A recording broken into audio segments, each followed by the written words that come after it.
Limbo is a fairly simple premise, and it's one of those kind of premises that I just love. It takes the afterlife and treats it like a kind of bureaucracy. You have an angel here who is going to be a defendant for this person who may go to heaven or hell. You have this demon who is going to judge this person and either send them to hell or put them up to heaven, depending on the case at hand. Now, they seem to have a rather easy choice ahead of them because this guy's killed several people, he's led a bad life, and it seems like a no-brainer. But for some reason, heaven really wants him, as does hell.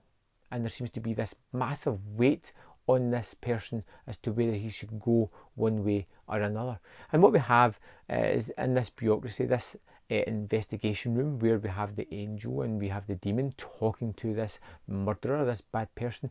They bring in people from his life, people who have died that can relate to parts of him as to the way he was brought up, as to things that happened to him that made him this way. Was it his fault? Was it the way that he was raised? Was it this bad thing that happened to him?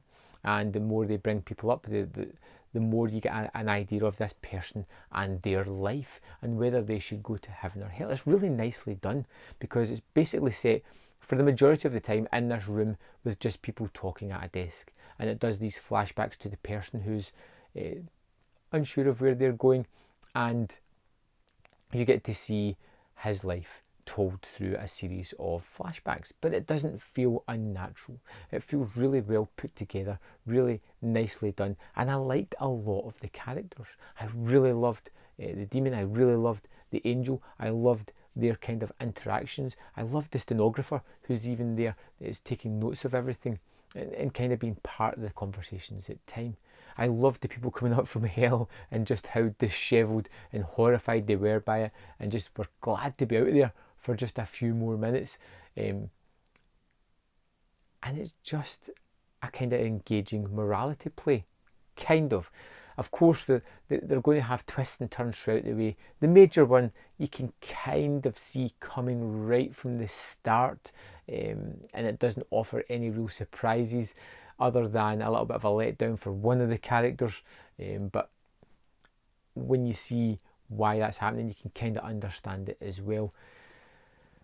Limbo is one of those kind of easily forgettable or easily missed movies that I just thought was a hell of a lot of fun. The performances were pretty great. I loved some of the humour that was in the movie. I liked the way that the tale unfolded through its editing and its stylistic choices.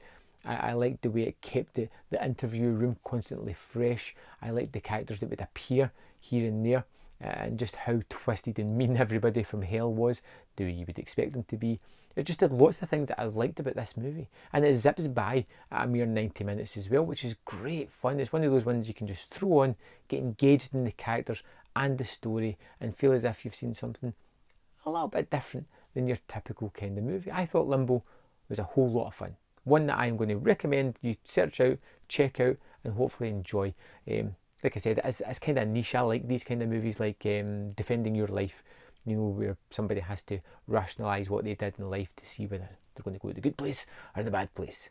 Anyway, if you've seen this movie, I'd love to know your thoughts. Let me know in the comment box below, and I'll see you next time on Man vs. Film.